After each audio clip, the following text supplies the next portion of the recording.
اهلا ومرحبا بيك في قناة اسمع فيلم. جايب لك فيلم النهارده ضرب نار. الفيلم جامد جدا فوق ما تتخيل، كله ضرب واكشن واثارة. بس عاوزك قبل ما نبدأ كده ونتفرج على الفيلم انا وانت تنزل تشترك في قناة اسمع فيلم وتقول لي ايه رايك في الكومنتات وتعمل لايك اللذيذ. يلا بينا نبدأ الفيلم. وهنا بقى معانا كيس، ده اقوى واحد ممكن تشوفه في حياتك، جامد جدا فوق ما تتخيل. داخل بقى الجولة الاولى كده وبيضرب بجد وعاوز ينهي الجولة في ثانية الا ثانية. وهنا راح للمدرب بتاعه، المدرب بتاعه بيقول له اللي انت بتعمله ده غلط، لازم تمتع الجماهير وتطول الجولة وتقعد تلعب معاه كتير. كيس راح يلعب الجولة التانية، وهنا داخل بقى عشان يمتع الجماهير. بيبص لقى الخصم بتاعه بقى قوي وداخل عليه بجد وهيكسبه ولا ايه. فكيس سخن عليه وقام جاي داخل بو بو بو وقام حط عليه في ثانية الا ثانية وخلاه يستسلم كده في الجولة التانية. الحكم قام جاي واخد ايده وقام جاي رافعها له وبيقول له انت اللي كسبت، وبيحييه وبيحيي الجماهير. هنا قام جاي راح بقى للمدرب بتاعه، والمدرب بتاعه بيقول له انا ما قلتلكش كده، انت ما بتسمعش الكلام، انا مش هدربك تاني وانت اصلا مش محتاج مدرب، انت جامد جدا وينفع تدرب نفسك. هنا خد بعضه ومشي، وهو ماشي قام قابل بقى صاحبه الانتيم، فبيقول له ازيك عامل ايه. الاتنين دول كانوا جامدين قوي زمان، بس صاحبه دوت بيلعب بقى ايه حاجات غير شرعيه كده وبيلعب حاجات مخالفه، وكيس مهتم بنفسه وبيلعب حاجات صح. فبيقول له عامل ايه واخبارك ايه، فبيقول له تمام. بيقول له عامل ايه في مسيرتك، بيقول له هو زي ما انا. فبيقول له طب خلينا نشوفك وبقى تعالى لي. وراح كده قعد يحتفل مع اصحابه ويهيص معاهم. كيس خد بعضه ومشي، وصاحبه قال له ما تنساش خلي بالك من ميعاد بكره. قام قال له خلاص قشطه. تاني يوم قام قابله كده وقام عرفه على واحده، وقام قال له دي تعرف بقى بروجو. قام قال له مين بروجو دوت. قام قال له في حد ما يعرفش بروجو ازاي يا جدع. قام قال له ايوه مين بروجو ده. قام قال له ده اكبر منظم كده بتاع قتالات غير شرعيه، فايه رايك تخش معايا. قام قال له لا مش هينفع اخش معاك. فقام قال له ليه. فقام قال له الناس كلها اللي بتخش بتشرب وبتعمل وبتاخد مخدرات وبتبوظ صحتها، وانت ما ينفعش تخش حاجه زي كده. قام قال له يا جدع انت عارف هياخد كام. فقام قال له هناخد كام. قام قال له اللي يكسب هياخد 10 مليون دولار. قام قال له ايه هو المبلغ برضه جامد بس انا بنصحك كده غلط، انت بتدمر صحتك. فقام قال له خلاص قشطه. خدوا بعضهم ومشوا، وهو ماشي كده هوت بيبص لقى في حراميه رايحين على صاحبه. قام جاي راح عندهم وقام جاي بيحوشهم وبيقول لهم امشي. الحرام ما سمعش منه وداخل عليه، قام جاي ضربه وعلمه الادب وخلاهم يطلعوا يجروا، وخد صاحبه كده معاه وصله وروحوا كده. فالمهم تاني يوم قاموا قاعدين مع بعض كده، فبيقول له انا عاوز اشكرك اللي انت عملته معايا امبارح، وعاوز اقول لك ايه رايك تفضل معايا. قام قال له افضل معاك ايه، انا مش عاوز اخش المباراه دي خالص. قام قال له لا انا عاوزك تبقى المساعد بتاعي عشان انت مش طمعان فيا وانت صاحبي الانتيم، انما لو جبت اي حد تاني هيبقى طمعان فيا خصوصا ان انا مشهور. فقام قال له خلاص قشطه انا هبقى معاك بس ما تجبرنيش على اي حاجه وتسمع كلامي. قام قال له خلاص قشطه اتفقنا. هنا خد بعضه وماشي وراح يحضر شنطته وقابل مراته بيودعها، وقابل اطفاله بقى كده قعد يسلم عليهم وياخدهم بالاحضان، وبيقول لمراته مش عاوزه اي حاجه، فقامت قالت له لا خالص. وهنا كيس بقى راح المطار زي ما انتم شايفين ومش عارف اي حاجه خالص، ونزل ركب العربيه ومروح بقى البيت بتاعه، نزل مش عارف اي حاجه فطلع البيت بتاعه وابتدى بقى ينزل كده ويحضر الهدوم بتاعته وراح بقى ايه عند المنظم. فالمنظم قاعد بقى كده وبيعرفهم بالبطل اللي معاه، وهنا بيقول لهم هعرفكم على بطلين جامدين جدا فوق ما تخيلوا. البطل الاول زي ما انتم شايفين بياكل اي حد يقف قصاده، وهنا بيبتسم كده هوت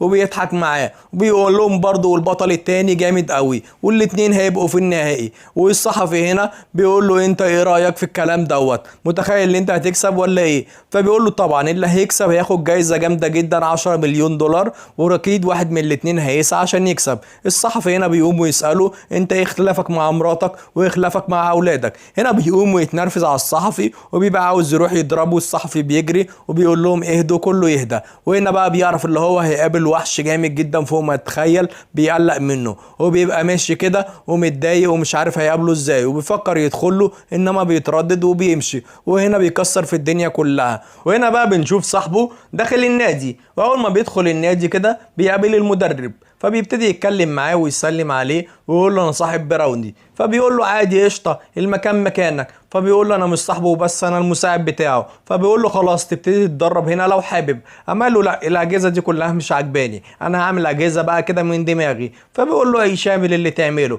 وبيستهتر بيه كده وبيفتكروا بقى هفا ولا اي حاجه. والتاني بيخرج كده وبيجيب حاجات كده كاوتش وخشب وبيبتدي يفكر هيعمل ايه. وبيخرج تاني يجيب حبال وبيجيب حاجات وبيبتدي يربطها كده هوت في المكان بتاعه. وهنا بقى الطراب كلها بتفضل تبص عليه وبتلاقيه بيرسم بقى بني ادم كده هوت وبيبتدي يعمل عليه شويه حاجات. الضراب كلها بتقعد تضحك وتتنمر عليه وهو ولا في دماغه. وفجاه هنا بقى مين اللي بيحضر؟ كوبرا، ده اقوى واحد عندهم في المكان. فاول ما بيجي بيقول لهم مين العبيط دوت، فبيقعدوا يضحكوا عليه وبيتريقوا. فبيبقى راح يتنمر عليه ويفضل يقول له كلام كده يحرق الدم وبيقول له ايه الهبل اللي انت عامله ده، لم الزباله بتاعتك وارميها بره. فبيبقى متضايق جدا من كلامه ورايح يضربه. بس في ثانيه الا ثانيه بيحضر في المكان براودي وبيسلم عليهم كلهم وبيقول لهم عاملين ايه، وبيروح يقول له عامل ايه يا صديقي كده. انما هنا مين اللي بيعترف بقى؟ كوبرا. فبيقول له هو دوت اللي انت جايبه يساعدك؟ فبيقول له اه. بيقول له ده انا هزومه من اول جوله. قام قال له طب تعالى وريني. دخل كده الجوله ودخل يهجم عليه من اول ثانيه، وده سايبه كده بيشوف هو بيعمل ايه. ولا بيدخل عليه وبيضربه جامد وعاوز يضربه قدام الناس ويتمنظر عليه.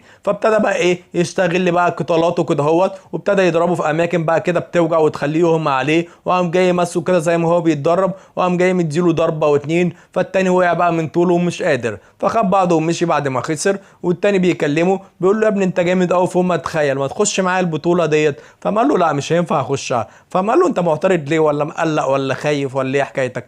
قال له كل اللي بيخشها لازم يشربوا ويعملوا. وهنا ده كان بيصوروا بقى كده وعاوز ينزله على قناه على اليوتيوب، على قناه اسمها فيلم. فقال له يا رب يجيب لنا مشاهدات الفيلم ده ويكسر الدنيا. قال له طبعا كل اللي هيتفرج عليه هيقدرنا ويشترك في القناه. فقال له قشطه ماشي لما نشوف الناس هتقدر ولا لا. وهنا بقى بيتدربوا ومين اللي بيحضر في المكان؟ المنظم الجامد قوي. فبيقول لهم انا عاوز اعرف مين اللي كسب كوبرا. قال له انا. قال له خلاص انت هتبقى مكانه. قال له ازاي؟ قال له هو كان مشترك معايا في البطوله وانت خسرته فانت هتبقى مكانه. قال له لا مش هينفع. فصاحبه بيقول له دي فرصه. قال له طب المفروض اعمل ايه؟ قال له انا عاوز بس قبل ما اخليه يبقى مكانه اشوفه وهو بيقاتل. قال له خلاص قشطه. قال له هدخل عليه واحد كده واشوفه وهو بيلعب. قال له خلاص قشطه. بيسلم عليه والتاني بيدخل بيضربه والتاني ده بيسيبه يضربه. فالتاني مستغرب هو بيسيبه يضربه ليه. فقام سخن كده وقام دخل عليه وابتدى يضربه اجمد وبقى فرحان. وهنا بقى سايبه بيقول لهم يلا بينا، ده شكله ضعيف قوي شكله تعبان وجت معاه كده. فخد بعضه ومشي. فدوت اول ما لقاه مشي كده واداله ظهره فقام جاي ماسك دوت كده هوت وحضنه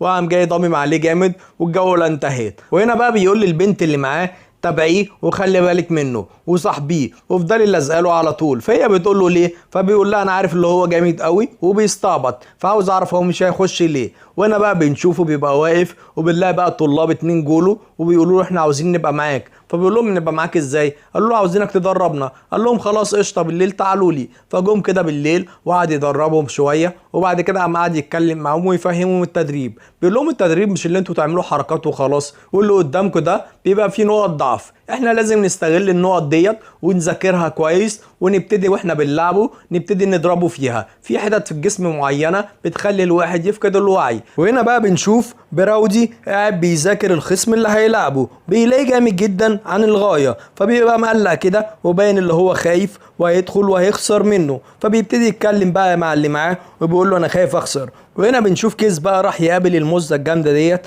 وقعد يتكلم معاه وبيتعرف عليها اكتر وشكله بقى معجب بيها كده وبقى حبها بطريقه حلوه. فقاعده بتكلموا عن نفسها وعرف اللي هو مفيش حد في حياتها ولا اي حد خالص، فبقى فرحان وعمال يتكلم معاه اكتر. وهنا بقى بنشوف المنظم قاعد بيتكلم معاه وبيقول له انا عاوزك تضرب على قد ما تقدر. هنا اقتنع بكلامه وقال له انا قبلك كنت جامد قوي وعاوزك انت اللي تاخد البطوله. فقال له خلاص ماشي هضرب واعمل اللي انت عاوزه المهم اللي انا اكسب البطوله. وهنا بقى بيكلم صاحبه واقتنع بكلامه. وبعد ما خلص كلام هما الاتنين فقاموا جايين راح بقى هناك فعرف اللي دوت بياخد بالليل الناس وبيدربهم. فاتخنق قوي جامد وقام قال له تعالى العبك في جوله، انت فاكر نفسك ايه؟ انت هنا جاي المساعد بتاعي. فقام قال له خلاص يلا بينا. فالمهم دخل عليه وابتدى يضربه بقى بطريقه جامده قوي واستغرب اللي هو داخل عليه كده اهوت. فابتدى يدخل عليه ويهديه ويقول له انت بتضرب جامد، انت واخد الموضوع جد ولا ايه؟ تفتكروا بقى اللي هو هيسكت له؟ لا طبعا طبعا. قام جاي قايم كده وقام جاي ابتدى يطلع قوته وقعد يضرب فيه، وقام جاي داخل عليه كده، والتاني بقى تعب، قام جاي مديله واحده في التانيه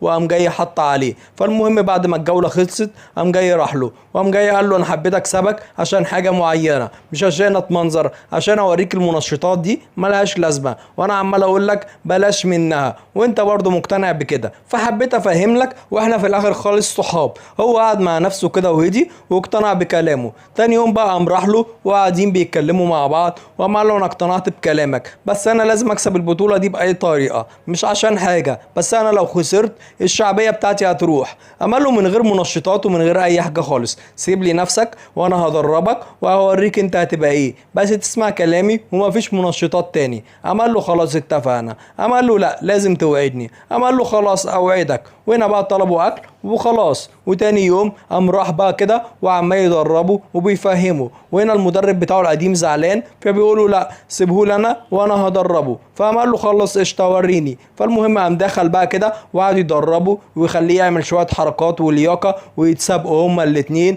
وبقى جامد جدا فوق ما تتخيل. وقعد بقى يتذاكر له ويوري له كل حاجه. ورايحين كده بيشوفوا الشباب لو بيتفرج بقى على فيديو قديم ليه وهو كان بيضرب بقى الشرطه. هنا بيوريك زمان كانت الشرطة فاسدة جدا فوق ما تخيل، فكان بيدخل عليهم ويضربهم ويحطمهم كلهم، والكلام ده كله متسجل، واحد سجله له ونزله له على قناة اسمها فيلم. فالمهم الفيديو اتشهر وهو متضايق كده اللي هم شافوه، لان الحكومة لو مسكته او شمت خبر هتحط عليه. تاني يوم بقى الفيديو بيتشهر وبيبص كده بيلاقي الصحافة وكله راح عنده وعاوز يعمل معاه لقاء، وهو اتضايق جدا. فبيلاقي بقى البنت اللي هو كان معجب بيها دي جت وهدت الدنيا كلها وقامت جايه ماشيه الصحفيين وكل الناس من عنده. هو فرح جدا كده، هو اللي هي عملت كده وقفت جنبه وقامت خدته ونزلت وقامت راحت بقى عندها البيت وقاعده بتتكلم معاه واستضافته عندها، وهو فرحان جدا وكل شويه عماله تقرب منه والاعجاب بتاعهم بيزيد. وهنا بقى بنشوف المنظم بيتكلم مع المساعد بتاعه وعمالين يتكلموا مع بعض، وبيقول له كيس ده طلع جامد قوي، انا اتفرجت له على فيديو في الخباثه والواد طالع جامد قوي، لو دخل البطوله الناس كلها هتتكلم عليه فلازم ندخله باي تمن. بيقول له مش هينفع، هي خلاص اتحددت واخر اتنين هيقابلوا بعض اللي انت اتكلمت عليهم وعملت صحافه عليهم. قال له انا هشوف حل وهحاول اخليهم يلعبوا بعض. وهنا كيس بنشوفه بقى راح لصاحبه فبيلاقي بيلاعب واحد كده وبيتدرب معاه، فبيبص كده فبيلاقي التاني دوت عمال يضربه جامد وماسكه كده من رجله عمال يتنهاله، وصاحبه مره واحده قام قاعد يصوت، فقام جاي واخد بعضه وقام جاي رايح له كده وبيشوف في ايه. بيبص لقى رجله صاحبه اتكسرت فاتضايق جدا وكان عاوز يمسك اللي هو كسر له رجله ده يضربه، فلقى التاني بيقول له انا لعبته مباراه شرعيه وحصل كده غصب عني فمش قصدي. فالمهم اتضايق جدا وما بقاش عارف يعمل ايه، فقال له خلاص ماشي المهم اللي احنا نطمن عليه. فاخده بسرعه كده على المستشفى وقام جاي طالع على المستشفى بيطمن عليه، لقى رجله اتكسرت فقام نادى على الدكتور بسرعه وقام جاي مجبسها له، وقام جاي قال له عاوز اقول لك على حاجه، شايف المنشطات اللي انت كنت بتاخدها؟ قال له اه. قال له كنت ببدلها لك بحاجات كده مقويه وفيتامينات وعشان كده انت كنت بتلعب طبيعي. فصاحبه بقى متحمس جدا بطريقه جامده وبقى فرحان واقتنع كده اللي ده صاحب بجد وكان خايف عليه، فابتدى يتكلموا هما الاتنين وقام جاي واخد بعضه وروح. اول ما روح لقى الباب بيخبط ولقى مين؟ المنظم بقى هو اللي جاي له وقال له انت لازم تلعب مكان صاحبك. قال له انا من البدايه مش عاوز العب. قال له صاحبك مش موجود ولازم اتنين يلعبوا، فالمهم انت لو لعبت هتبقى شخص مشهور جدا وهتاخد 10 مليون، ممكن تعالج صاحبك وتهتم بيه وانت هتبقى كويس جدا وتاخد البنت اللي انت بتحبها. فالمهم اقتنع بكلامه وفرح جدا وقعد يبص كده لحبيبته وبقى فرحان ولقى كلامه مقنع بجد. فالمهم قال له خلاص انا موافق، هجهز نفسي وابتدي اتدرب. وفعلا بقى يتدرب كده وراح، وصاحبه بقى فرحان بيه وهو قاعد يقول له على حاجات كده جامده وفي ضربات قاضيه وفي حاجات قويه، وبقى هما الاتنين صحاب بطريقه جامده قوي. وزي ما ده كان بيدربه